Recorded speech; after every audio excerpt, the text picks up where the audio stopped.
Si tu as un discours critique aujourd'hui, on sait très bien, par rapport au Covid, c'est la même chose sur les réseaux sociaux. Moi ma page, elle est bloquée, elle progresse plus en ce moment, elle est shadowban.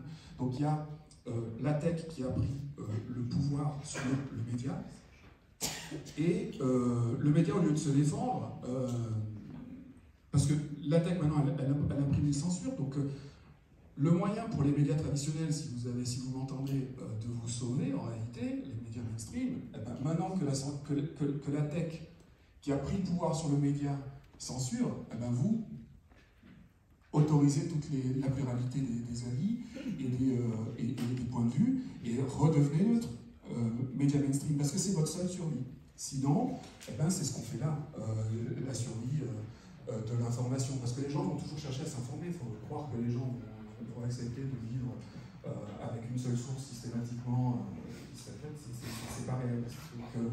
Donc c'est dommage, parce que le média mainstream, je trouve, si aussi la branche sur laquelle il insiste, il accélère son remplacement par les réseaux sociaux, mais qui seront contrôlés, censurés, et donc par les GAFAM.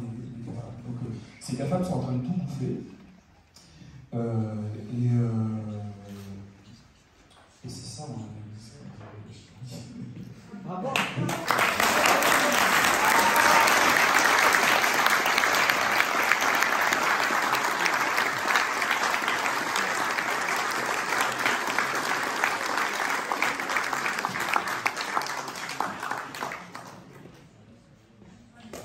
Voilà, donc on va passer à l'intervenant, dernier intervenant, pas des moindres, monsieur Jean-Dominique Michel.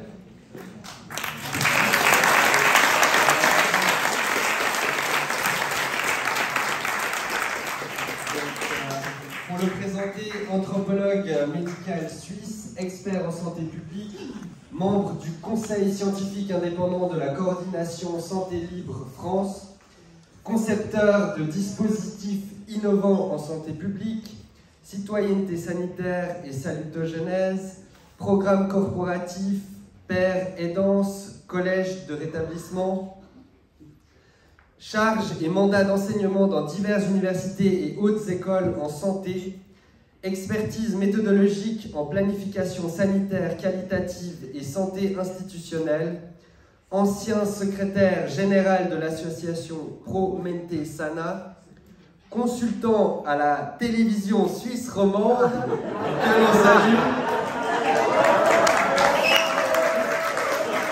D'ailleurs, les journalistes de la RTS devaient venir ce soir, mais voilà, 2 personnes devaient venir, mais ils n'ont pas fait honneur de leur présence, parce qu'apparemment il y avait quelque chose d'autre.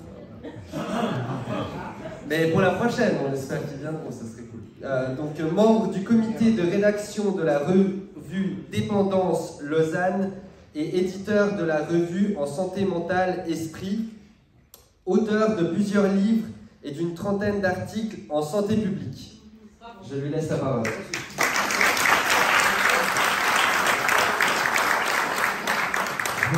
Merci beaucoup. Je suis vraiment très heureux d'accueillir toutes ces personnes que j'admire énormément ici à Genève. J'ai énormément regretté depuis 2 ans le fait qu'il n'y ait eu aucun débat digne de ce nom autour de la situation sanitaire. Il y a eu une stérilisation du débat d'idées et du débat scientifique qui, par définition, repose sur le dissensus. Il y a un adage qui dit quand tout le monde est d'accord, il y a au moins une personne qui a tort. Et c'est vraiment ce que nous avons vécu depuis 2 ans.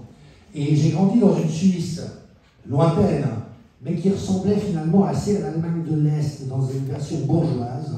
Il ne fallait pas qu'il y ait une tête qui dépasse, il ne fallait surtout pas être contraire à ce que tout le monde pensait. J'ai pris du large, j'ai été vivre au Canada et dans différents pays pendant plus longtemps. Quand je suis revenu, la Suisse avait changé. Et tout d'un coup, j'ai l'impression d'être de retour dans cette Suisse-là, mais dans une version high-tech, et qui me fait très peur. Parce que c'est vraiment la stérilisation de la pensée. Et donc, je suis très heureux qu'on ait l'occasion de se rencontrer ce soir et de partager des informations.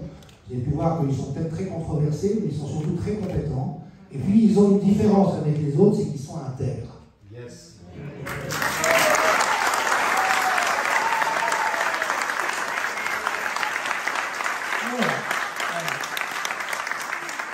Moi, je ne vais pas m'éloigner du domaine que je connais, c'est-à-dire la santé publique et l'anthropologie, mais parce que j'imagine qu'il y a peut-être des gens qui nous écoutent et qui ne sont pas aussi informés que nous des réalités que nous évoquons. Donc c'est vrai que nous, on va un petit peu aux conclusions. On dit, voilà, il y a un crime contre l'humanité, il y a de la corruption.